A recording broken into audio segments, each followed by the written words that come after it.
ఫరో ఆజ్ఞ వలన జన్మించిన నాడు చనిపోవలసినటువంటి ఆ మోషే గారు 120 సంవత్సరాలు బ్రతికి ఉన్నారంటే దేవుని ప్రణాళిక మోషే గారి పట్ల ఉన్నది.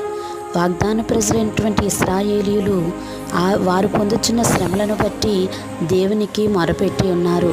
ఆ మొరను బట్టి దేవుడు మోషేను బ్రతకనిచ్చారు.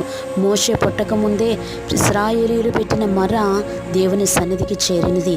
గనుకనే ఇశ్రాయేలీయులను ఆ యొక్క దాస్యము నుండి విడిపించటానికి, కనాను దేశము వాగ్దాన దేశము నడిపించటానికి మోషే గారిని మరి జన్మించినది మొదలుకొని 80 సంవత్సరాల వరకు కూడా ఆయన కాచుకుంటూ వచ్చారు.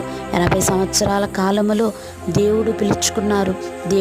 దేవుని పిలుపు విని ఆ పిలుపును అందుకున్నటువంటి మోషే గారి ద్వారా ఇశ్రాయేలును విడిపించుకొని కనాను దేశానికి ప్రభువు నడిపించుకున్నారు. మోషే పట్ల దేవుని